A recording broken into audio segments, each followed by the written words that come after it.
This video is for section 7-1, using radicals to express roots. We're beginning chapter 7 about irrational numbers, and there'll still be some quadratic equations mixed in. You can use graphs to determine if an equation has real roots. Here are some basic functions. The upper left picture is the equation of y equals x squared. We graphed that equation in our section about quadratic equations, where the vertex is at the origin and it creates a parabola. The upper right corner shows the graph of y equals x to the fourth power. The bottom left corner is y equals x, which we would have graphed when we were studying linear equations. And the bottom right picture shows y equals x to the third power. It goes through the origin, and you can see it goes uphill, bends in the middle, and then goes uphill some more. Notice that the graph of y equals x to the nth power is symmetric with respect to the y-axis, and it has a minimum point whenever n is an even number. That's the top two pictures, where the exponent is 2 here, and over here the exponent is 4. That is an even exponent. Both graphs are symmetric where the y-axis is the axis of symmetry. In those types of graphs, a horizontal line drawn above the x-axis intersects in 2 points that have the same y-coordinates, but opposite x-coordinates.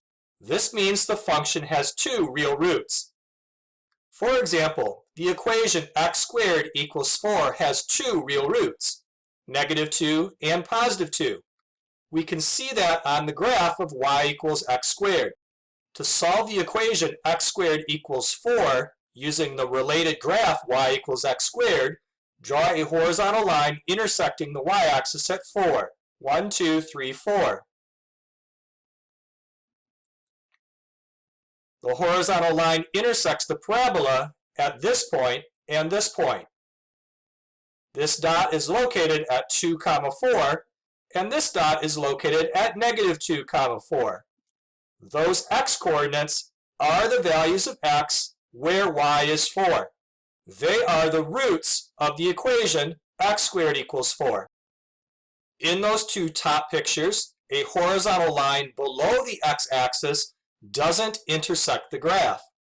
This means there are no real roots. For example, the equation x squared equals -1 has no real roots. We can see that on the graph. If we wanted to try to solve the equation x squared equals -1 by using the graph of y equals x squared, we would find -1 on the y-axis and draw a horizontal line through that spot. Notice it does not intersect the parabola, so the equation x squared equals -1 has no real number solutions.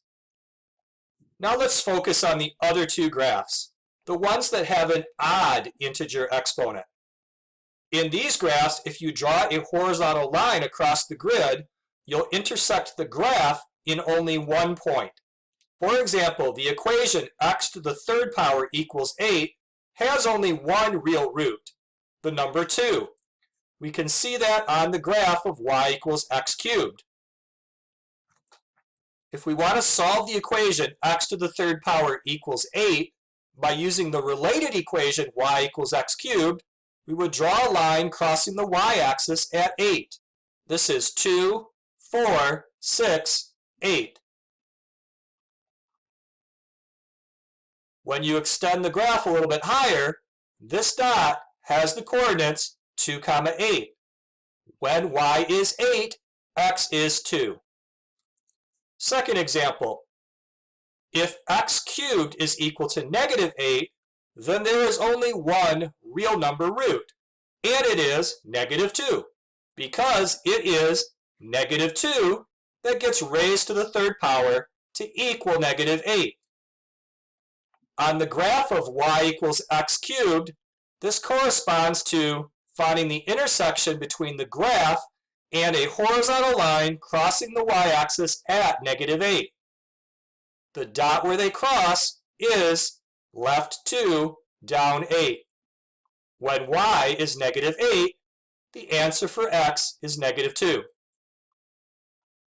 For every positive integer n, any solution of x to the nth power equals b is called the nth root of b. Here are some examples to clarify what this is talking about. If x to the 5th power is 32, then 2 is called the 5th root of 32. If 2 to the 5th power makes 32, then the number 2 is called the 5th root of 32. Next example, if x to the 4th power is 81, then -3 and +3 are called the 4th roots of 81.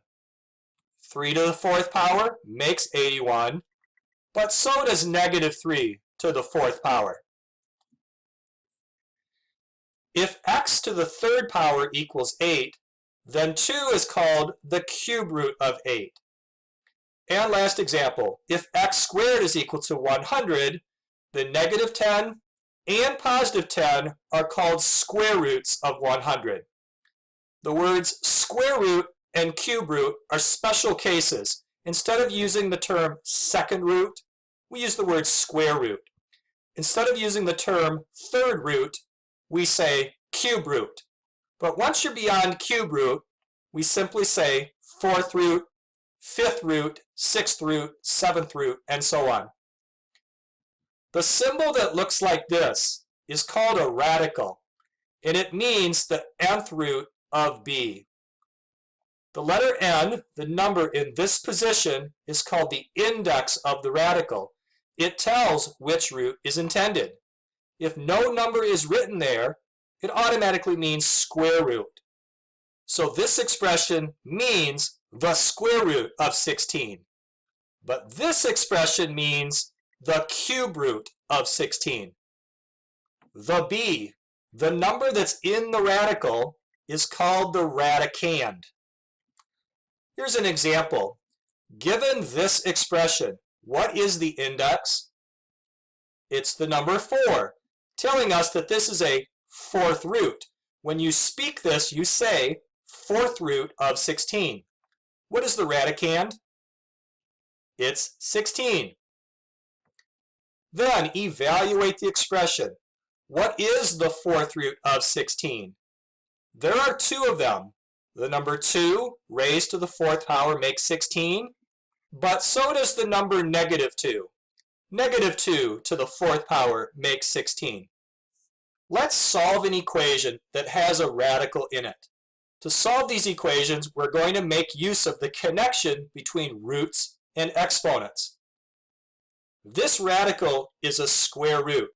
To solve this equation, we can square both members of the equation. Squaring a square root generates the radicand. And on the right side, 0 squared is 0. Then solve this equation for a. We see that a turns out to be 3. Next example, let's solve this equation. First, divide by 36 to isolate the x squared. On the right, we get the fraction 81 over 36.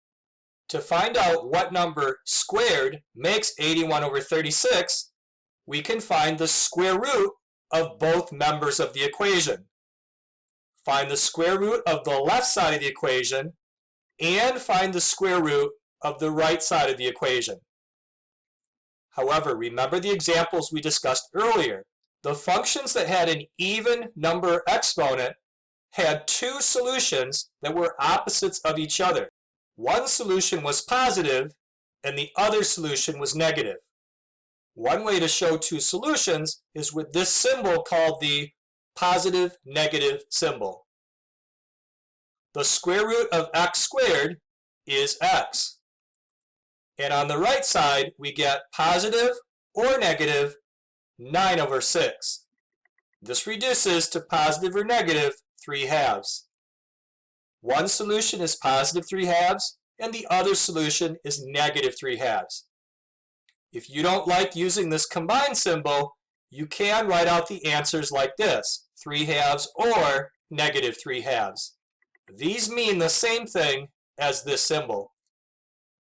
Final example, Let's approximate this radical to the nearest tenth.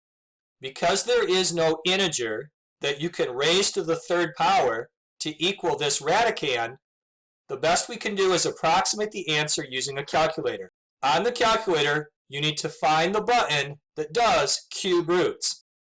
I get the decimal 1.55361 and so on, but the directions say to give the answer to the nearest tenth. So rounding to the nearest tenths position, we would write 1.6. Let's summarize the lesson. We discussed radical notation, which has an index and a radicand. The index indicates the type of root. It could be square root, cube root, fourth root, and so on. A radical with an even number index will have two solutions, one positive and one negative. But a radical with an odd numbered index will have only one solution. Finally, we solve some equations using radicals. To solve an equation with a radical, raise each member of the equation to a power that matches the index of the radical. For example, if an equation has a radical with an index of 5, you would solve the equation by raising each member to the fifth power. That removes the radical, just getting the radicand. To solve an equation with a power, you could solve the equation by finding the seventh root of both sides. Because it is a root with an odd index, you don't have to use the plus minus sign.